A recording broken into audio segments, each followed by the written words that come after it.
So, Karl, what's your favourite type of car? Fast.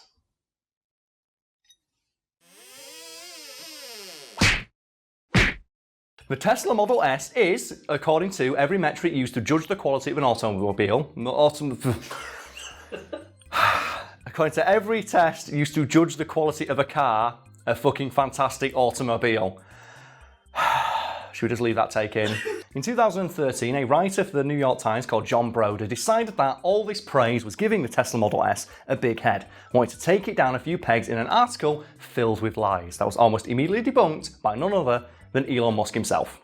So what is it in this story that Mr. Broder was claiming about the Tesla? Yeah, we should get the facts out of the way first. So in this 2013 article titled Stalled Out on Tesla's Electric Highway, Broder spent several pages shitting just all over the Tesla, making numerous claims about, its inconsistencies and reliability, such as it failing to hold a charge and ultimately clapping out by the side of the road, resulting in him having to call a flatbed truck to tow it away, an image of which he used as the header for the article, and has been used ever since then in motor blogs across the internet by people who don't like electric cars as an example of why they don't work as well as advertised. So how much of what he was saying was actually bullshit? All of it. Every single aspect of the article was pulled apart by Tesla, specifically Elon Musk in a blog post which broke down every single claim he made, because apparently unbeknownst to Broder, they had installed a piece of software onto the Tesla that logged every step of the journey. And it noted that at no point during his trip across the United States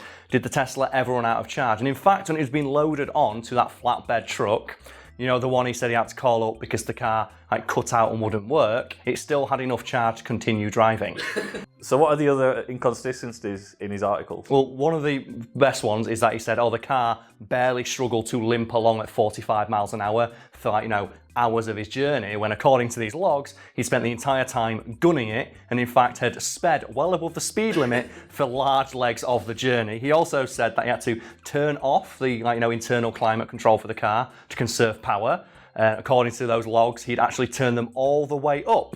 And perhaps the most telling thing of all is that the logs revealed that at every charging station he visited, he charged the car less and less. And Elon Musk would, in a roundabout way, say in a blog post breaking down these inconsistencies. I highly recommend anyone reads. There's probably quotes from below. I think it's called a most unusual journey or something like that, where he just says, despite Mr. Broder claiming to only travel at 45 miles an hour, here's our GPS software saying he was speeding for 2 hours straight or something like that.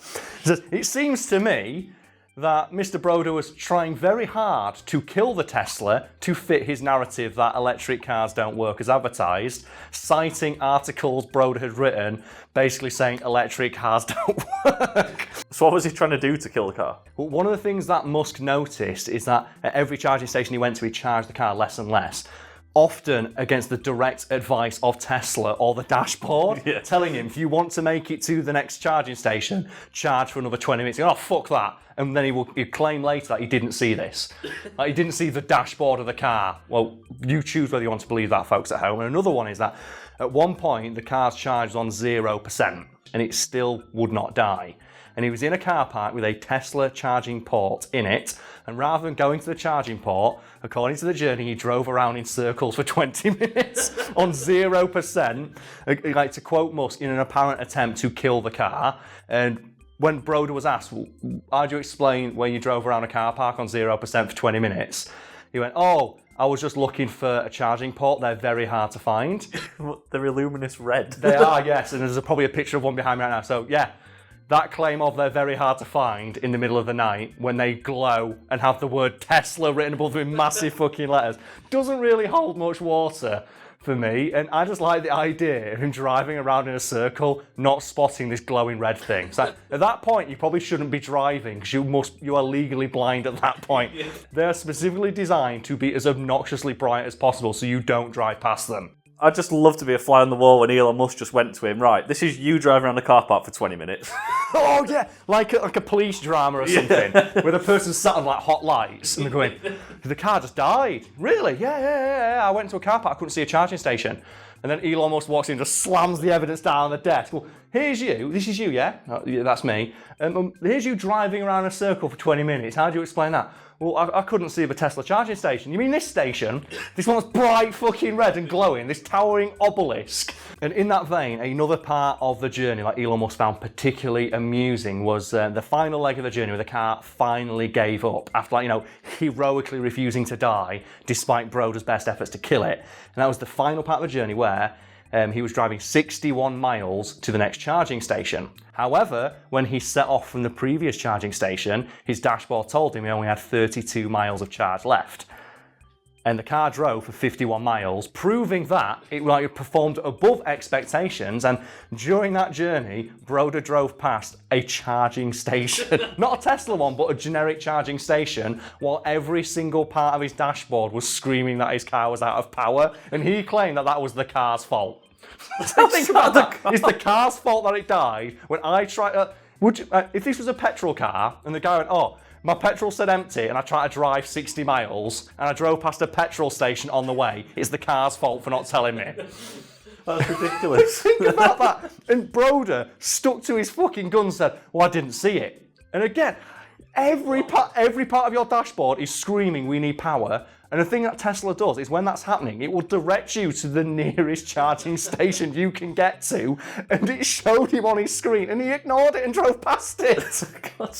And you say you want to be a fly on the wall when Tesla confronted this guy with this information. I want to be a fly on the window screen when this guy was driving down the motorway with the aircon blasting on full, driving with everything on his dashboard, just screaming in digital agony, please charge me, I'm dying, at 100 miles an hour. There's a charging station on his side. I can't see it. I don't know what's going on.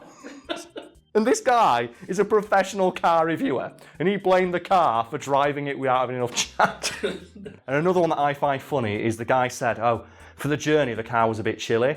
And do you remember what I told you he did for almost the entire journey? Had the aircon full. Yeah, he blasted the aircon on full and complained about the car being cold. And said that, oh, this car's not suitable for cold weather. A fact I would like people to have a think about when I inform you and the audience that the leading market for Teslas is Norway.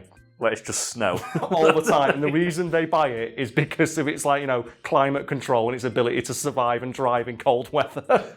So why did they put tracking software on the car? Yeah, that does seem like a bit of an invasion of privacy. So we should explain why this is the case. And it's oddly enough because of Top Gear. Because you've watched Top Gear, haven't you? Yeah. Do you recall the episode with the Tesla? Vaguely. Yeah. Do you remember what happened at the end of the episode at least? I just remember Jeremy Clarkson just didn't want to drive it, didn't want to use it. And he said it ran out of charge, saying, well, the future of electric cars doesn't look so bright, does it? This car then really was shaping up to be something wonderful. But then... And you might be thinking at this point, that sounds a bit familiar. And it was, because the car, again, had enough charge to continue driving.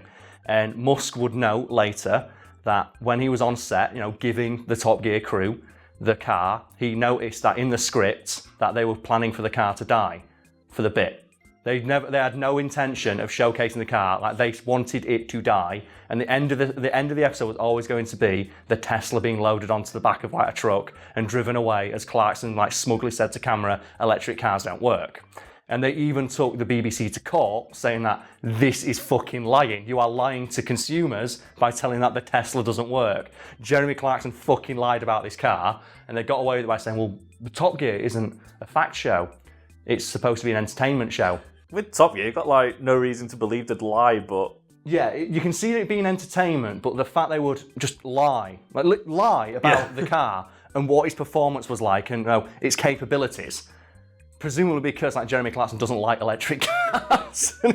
Elon Musk was so pissed off, he said, anytime we're going to give this thing to a journalist, then obviously we don't know if they're going to give it a fair chance, so we're going to put this software in. Obviously Broder didn't know this. And when he wrote his article saying, again, oh, the Tesla's terrible, it won't hold a charge, it died, I had to do it. Elon Musk just went, oh, well, here, what are these? Are these receipts? Let's have a look through these, shall we now? It seems like you are full of shit. And just broke down every individual claim. So after everything, yes. What was Broder's defence? Oh, I did nothing wrong, and all my facts are accurate. What? Yes. But at the same time, he also refused outright to acknowledge any of the discrepancies in his article or respond to... I think he did respond to Elon Musk, which said, oh, you're wrong. Despite him having literal, GPS evidence of his entire fucking journey. And I think at one point, another journalist got curious and followed his exact route in the same car and got to the end with 100 miles of charge left. And what I gather from that is that Broder was either lying or he's a fucking idiot. And I'm tempted to say the latter. I'm going to agree. Because if he honestly stood and said, I did nothing wrong, my article is completely accurate, and he drove a car that was just screaming at him to charge and ignoring it, and then drove past a charging station and then did donuts in a car park for 20 minutes while his battery said 0% while staring at a Tesla charging station and then blasted his aircon the entire time and complained about it being cold. I'm going to guess that doesn't sound like the smartest guy in the room. So this story is very hilarious, and it gets even funnier if you pretend the guy was driving a normal car and and just say he had the exact same journey and the exact same complaints. Because think about how stupid you would think someone was if they said, I was doing donuts in a car park for 20 minutes when my fuel gauge read empty, and then filled my car up only a quarter of the tank, and then drove and it died, and it's the car's fault. Because I'm just imagining a guy driving in circles around a car park and a fucking garage is there. Just this gleaming building with a giant fucking shell on top with petrol prices on it going, I can't see it. Like Mr. fucking Magoo in the car. So in that vein, what's the stupidest thing you've seen someone do in a car, or the silliest mistake? I think one for me will have to be when I was younger. And you know when you're a kid and you don't realise how dangerous stuff is? Yeah. It'd be my dad, when he used to smoke, driving the car with his knees, rolling a cigarette. What? And then smoking the cigarette, or eating a pasty and driving with his knees, with all three of his kids in car. Or another one is when I was with my mum in the car, again, all three of her kids in car. We go in, and there's a humpback bridge, and we went over the humpback bridge, and obviously when you go over a humpback bridge, you get the giggly feeling, it's like a roller coaster. My mum got about 100 yards down the road, noticed it was completely dead, turned the car around, and just revved. As we all looked at the bridge and were like, oh, go on, mum, do it. And no word of a fucking lie, we went 60 miles an hour over an humpback bridge, and that Fiesta got airtime. We got air. And looking back, that's the most dangerous shit in the world. This is a mother and her children just trying to do Fast and Furious Tokyo Drift over a humpback bridge in the middle of fucking Bridlington or some shit.